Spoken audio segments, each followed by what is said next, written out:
सनातन धर्म। सनातन धर्म आज सनातन धर्म के लिए हिंदू धर्म नाम ज्यादा प्रचलित है। इस धर्म के अनुयायियों को हिंदू या सनातनी कहा जाता है। शास्त्रों में सनातन धर्म का ही जिक्र मिलता है। हिंदू नाम बहुत बाद में प्रचलन में आया। लेकिन क्या आप जानते हैं कि सनातन धर्म का नाम हिंदू धर्म कैसे पड़ा? आइए जानते हैं इस नाम के पीछे का रोचक इतिहास। सनातन धर्म का अर्थ होता है सही काम करना या अपने कर्तव्य पथ पर चलना। धर्म को नियम भी कहा जा सकता है। हर धर्म के अपने कुछ विशेष नियम और रीति रिवाज होते हैं, जिससे उस धर्म को एक अलग पहचान मिलती है। दुनिया में कई धर्म पाए जाते हैं, जैसे सनातन धर्म, इस्लाम धर्म, सिख और ईसाई धर्म आदि। सनातन धर्म का अर्थ। सनातन का शाब्दिक अर्थ है शाश्वत या सदा बना रहने वाला, यानी जिसका न आदि है न अंत। सनातन धर्म, जिसे हिंदू धर्म अथवा वैदिक धर्म के नाम से भी जाना जाता है, इसे दुनिया के सबसे प्राचीनतम धर्म के रूप में भी जाना जाता है। भारत की सिंधु घाटी सभ्यता में हिंदू धर्म के कई चिन्ह मिलते हैं। ये धर्म ज्ञात रूप से लगभग 12,000 वर्ष पुराना है, जबकि कुछ पौराणिक मान्यताओं के अनुसार हिंदू धर्म 90,000 वर्ष पुराना है। कैसे मिला हिंदू नाम? असल में हिंदू नाम विदेशियों द्वारा दिया गया है। जब मध्यकाल में तुर्क और ईरानी भारत आए तो उन्होंने सिंधु घाटी से प्रवेश किया। सिंधु एक संस्कृत नाम है। उनकी भाषा में स शब्द न होने के कारण वह सिंधु कहने में असमर्थ थे। इसलिए उन्होंने सिंधु शब्द के उच्चारण के स्थान पर हिंदू कहना शुरू किया। इस तरह से सिंधु का नाम हिंदू हो गया। उन्होंने यहाँ के निवासियों को हिंदू कहना शुरू किया और इसी तरह हिंदुओं के देश को हिंदुस्तान का नाम मिला। हमारे सनातन धर्म में 4 युगों का उल्लेख है। ये 4 युग हैं सतयुग, त्रेता युग, द्वापर युग, कली युग। लेकिन क्या आप जानते हैं कि 4 युग क्या है और इन चारों युगों में कितने वर्ष होते हैं एवं इन 4 युगों का प्रारंभ किस दिन से होता है? सत्य युग। ये हिंदू धर्म में युग चक्र का पहला चक्र है। कलियुग से पहले और त्रेता युग के बाद ये युग सभी 4 युगों में सबसे लंबा माना जाता है। ये युग सत्य और मानवता का युग था। इस युग में अपनाया गया कार्य अपने आप में सबसे शुद्ध रूप था। सत्य युग या कृत युग को स्वर्ण युग भी कहा जाता है। सतयुग, जिसे कृत युग भी कहा जाता है। सतयुग में कुल 17,28,000 वर्ष होते हैं। शास्त्रानुसार सतयुग का प्रारंभ अत्यंत पवित्र कार्तिक मास के शुक्ल पक्ष की नवमी तिथि से होता है, जिसे अक्षय नवमी भी कहा जाता है। सतयुग में धर्म अपने 4 चरणों से विद्यमान रहता है। इसका अर्थ है सच्चाई या ईमानदारी का युग, जिसे संक्षिप्त रूप में सतयुग भी कहा जाता है।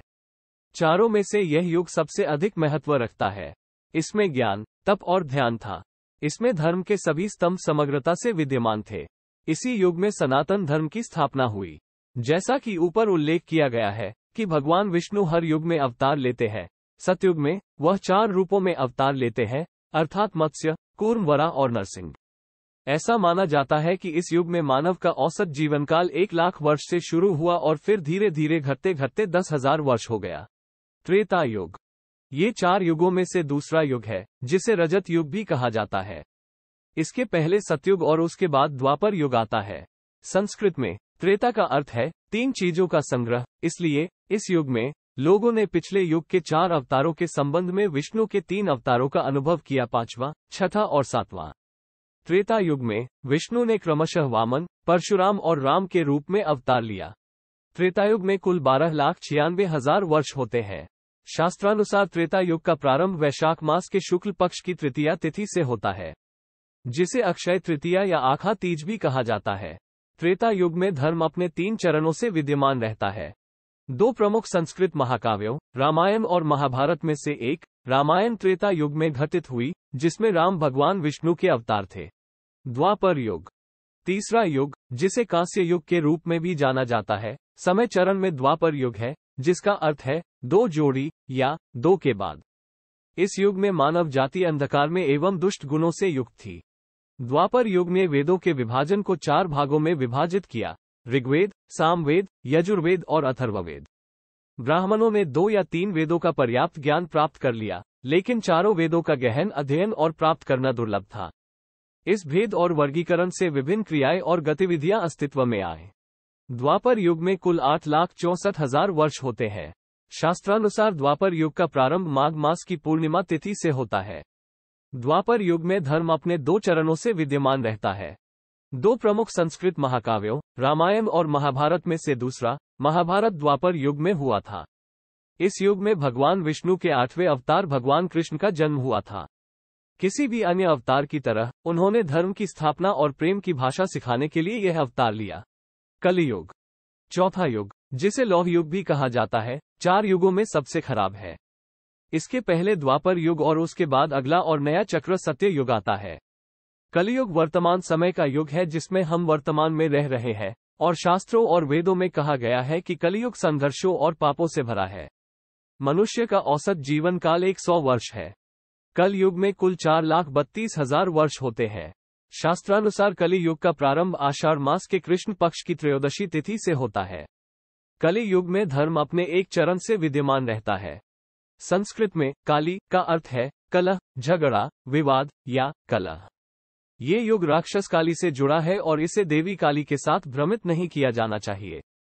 कलियुग युग को कले, राक्षस का युग, दुर्गुण और दुख का युग, अंधकार का युग या झगड़े और पाखंड का युग के रूप में जाना जाता है।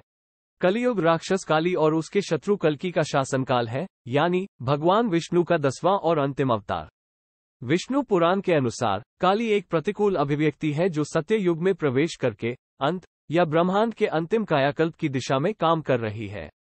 हिंदू धर्म ने माना है कि गौतम बुद्ध भगवान विष्णु के 9वें अवतार थे, जो कलियुग में भी हुए थे। अगर आपको वीडियो पसंद है तो इसे लाइक करें और ऐसी ही कहानियों के लिए चैनल को सब्सक्राइब करें या शेयर करें।